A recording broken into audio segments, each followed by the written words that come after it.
Igbo mama ekene mo onye mara nke oshiri ya riwe aha m Kingsley Chukwunwike Okonkwo afọ otutu meje mara mafa m ji eri economy wo KC enwe ike kpọkwa m KC Limpopo ahụ m onye egwu na-ede na-agụkwa agụ na-agbakwa agba esi m Anambra steeti N'ihiala local government abịazie N'ihiala esi m Uli na Mamputu.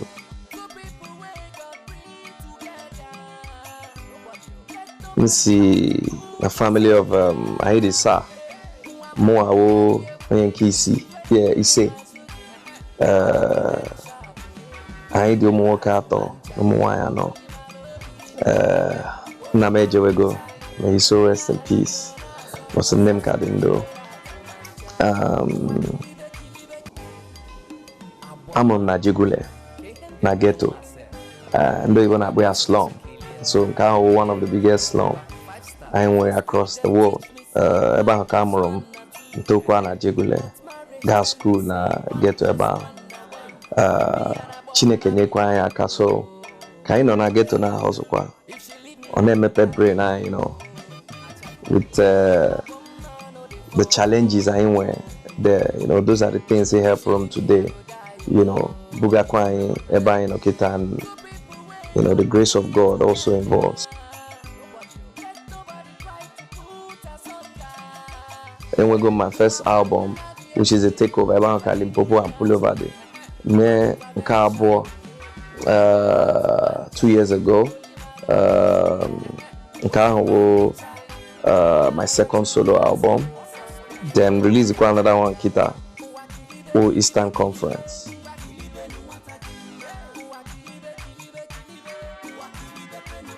The album Womaka, the Easterners, you know, Mchoriji, they promote culture, our tradition, you know, not just because now Monibo, but that's where I'm from, so I have to represent where I'm from. So, but the aim and the target will promote our culture because Egundiba go global. When I mean Egundiba in Nigerian music, I gotta go global. So I got the one mana in the madam matakwara and know about our culture and you know all the dynamics I'm in Nigeria because it's different or two society as well with that. And Jizegwa introduce our culture to the global market. If you go and the macro sanako, if I na ayamaro, manayana like ego hana abako yaba, you know. So and even the buying high life music, ego na toto, only melody, easy reading. So I'm trying to take it upon myself, you know. I had a lot of energy to it. It makes sure not gonna mainstream more than what it is right now. So it's like a new movement in my career. As far as I'm concerned, because for the past 19 years in Nonigua, at every point, every 5 years, I try to renew and rebrand the brand about KC and Egum. So I film the message, and by God's grace, that has been able to keep me strong, you know.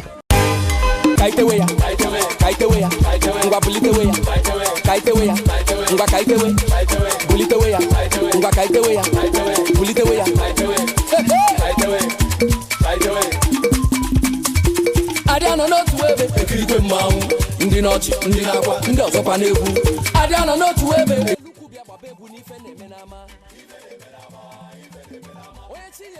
Yeah, well, ụdị egwu m na-akụ ihe m na-akpọ egwu m na-akụ global sound because ọtụtụ artists nọkwa when they restricted to a particular brand of sound, but for more onwe ebe ị ga-ejidenwu m, you know, ịbịa na raga m ga-emenwu raga, dancehall raga, reggae, R&B m ga-emenwukwa ya.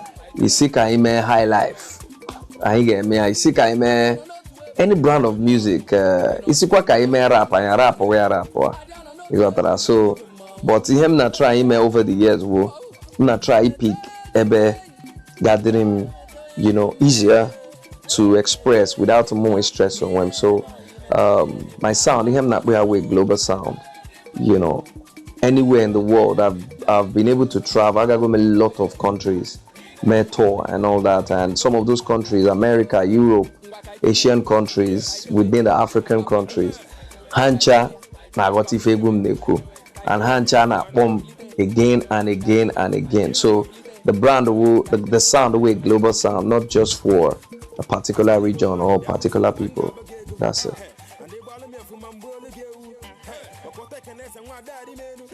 Okay, relationship to my colleagues. Well, I na competition, whether you like it or not. I will make competition.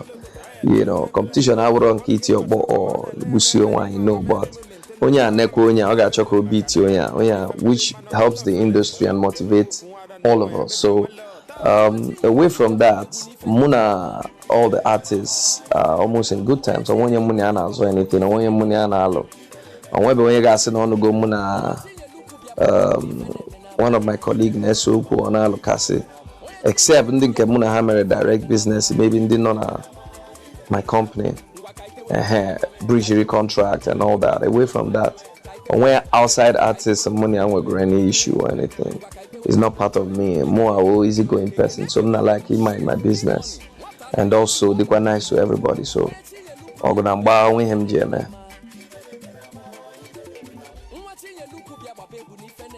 My problem our email collaborations. My problem will check email collaborations. Ke onye get fit guncho email. The sound that go the direction and the person that will fit that sport. So we're all about email collaboration.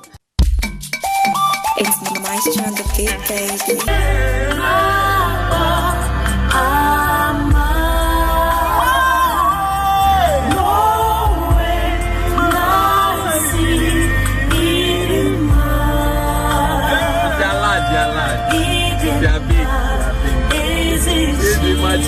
From Ajegule to the world, Ajegule. From nothing. I beg 1,500. Jesus is in front, escort is in front, people behind. We are covered. Let's go. Coming soon. Very nasty place. Casey can be nutty, sometimes nutty, you know what I mean? Hallelujah, somebody. No one back up. Casey! E-Money! The Limpopo King of the also. Black jersey on the beat.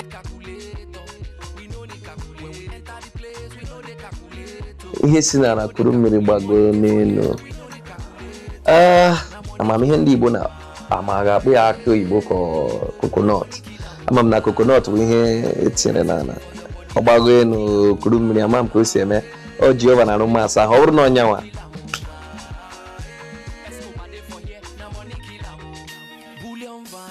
Ebe ọ bụ na onye nọ ya na-echeta obodo ya ebe o si. Iwu Igbo ma iwu anywhere unu si. Asụ asị na ihe m na-ekwu.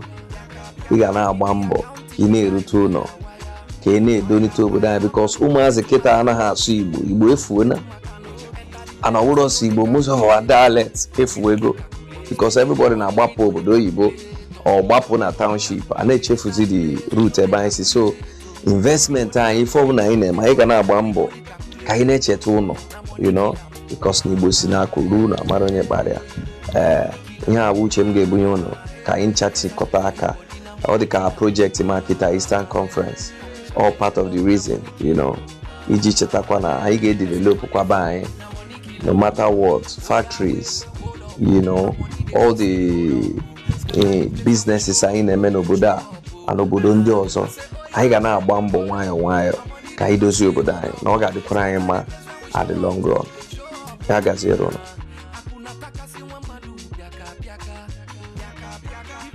Yeah, well, here we keep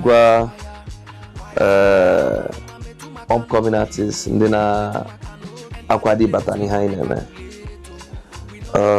Onwe onye bụ Chibia.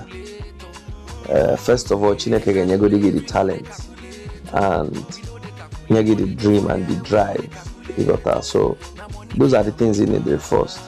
Then the second thing is see execute that dream or that drive Chineke nye gị. Keke see wepụta aka ndị mmadụ fụ.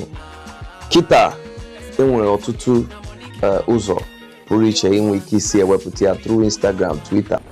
You know, so onye ọbụla na-anya okirikiri around you, ị ga-afụrịrị something ị ga-eji, because unu na-anya na ị na-eche ka esi bịa sign ya gị, ị na-eche ka Don Jazzy bịa sign ya gị, ka onye abịa sign ya gị. O nwere ike m ga-esi ebe a m nọ na mara na ị nọ Maiduguri ọ na ị nọ Abakaliki, ị ga-try kwa na-agba mbọ na-eme something, na-ekpekwa ekpere, na-edozi onwe gị, you know, so that opportunity meet ye gị grab ya. You got that? That's my advice for them. And unu etinyezi n'anya na okay, I chọrọ ime ka ego, I chọrọ onwe onye ga-need ego, onye ọbụla need ego, ma ndị ji ego ka na-achọ ego.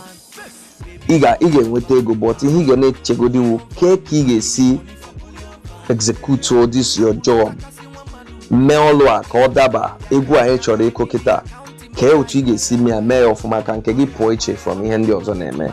Those should be your problem, not because na ka esi na-agba moto a P-Square na-agba moto a onye abi n'Enugu, onye abi na, you know, those ones ihe ị ga-eji gbuo onwe gị, you know, that means the passion agaghị there.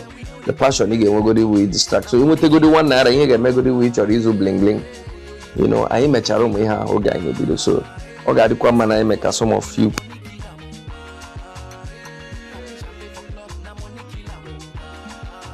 aha wu Kingsley Chukwunwike Okonkwo aka ha na-akpọ m KC Limpopo ọ ịkpọ m sọsọ KC.